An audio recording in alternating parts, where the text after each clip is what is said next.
Naranasan mo na ba na ikaw ay umibig, umasa, at akala mo yun ay yung forever, ngunit hindi naman nagkatotoo? Pwes, yan ang ating pag-uusapan sa araw na ito.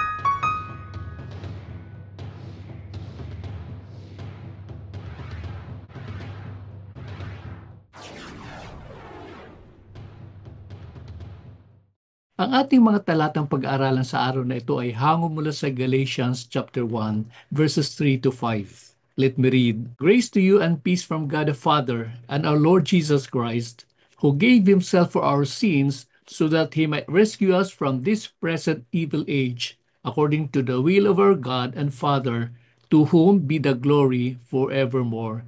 Amen. May the Lord add blessing to the reading of his word. Ito ay pagpapatuloy nating serye patungkol sa iba't ibang katangian ng Diyos, the attributes of God. Mapapansin natin sa talata 3 at 4, ito po ay patungkol kay Jesus, Christ, who gave Himself for our sins that He might rescue us from this present evil age. Ibig sabihin po nun, talagang napakatalamak ng kasamaan sa ating mundong ginagalawan sa ngayon. Kaya nga dito po mapansin natin yung pag-ibig ng Panginoong Hesus.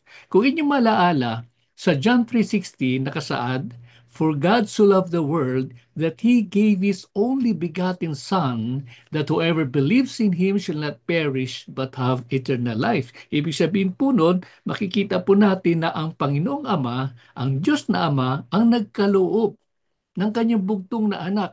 Pero sa talatang binasa natin sa Galatia, ito naman po ay patungkol kay Jesus na siya mismo ang nag-alay ng kanyang sarili. Ika nga, He gave Himself for our sins that He might rescue us from this present evil age. So ibig sabihin po nun, hindi lamang siya inutusan o inatasan ng ating Diyos na Ama, kung hindi siya mismo nag-alay ng kanyang sarili upang siya mamatay at sa ikatlong araw ay mabuhay, hudyat ng pagkakaroon natin ng kapatawaran ng ating mga kasalanan. Bakit kamo? Sapagkat siya na po yung umangkin ng ating kasalanan. Siya na po yung nagbigay kabayaran doon sa mga kasalanan. Yun po ang isang patunay ng kadakilaan ng pag-ibig ng Diyos. Talagang walang kapantay.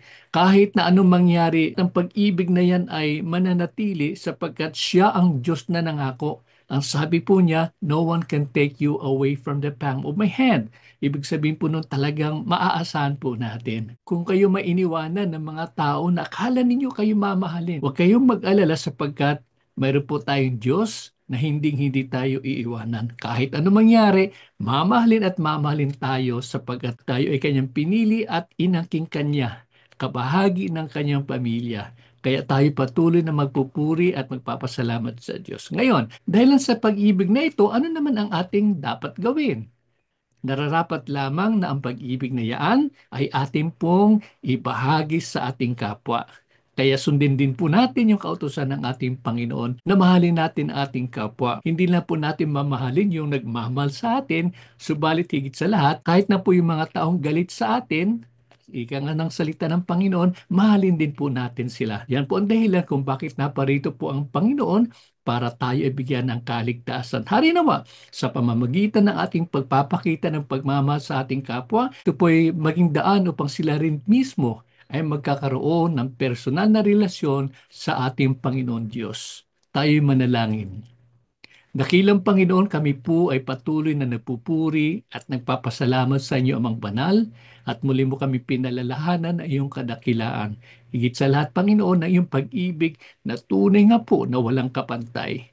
Maraming salamat, O God. Tulungan niyo po kami, Panginoon Ama, na ang pag-ibig na aming natatanggap mula sa inyo, amin pong ipamamahagi sa kapaligiran na kung saan po kami, Panginoon, ay inyo pong itinalaga. Maraming salamat. Patuloy kaming umaasa din pagkilos sa aming buhay na kami ay maging daluyan ng iyong pagpapala at ng iyong pag-ibig. Ito ay aming samot dalangin sa matamis at makapangyarihang pangalan ni Jesus. Amen at Amen.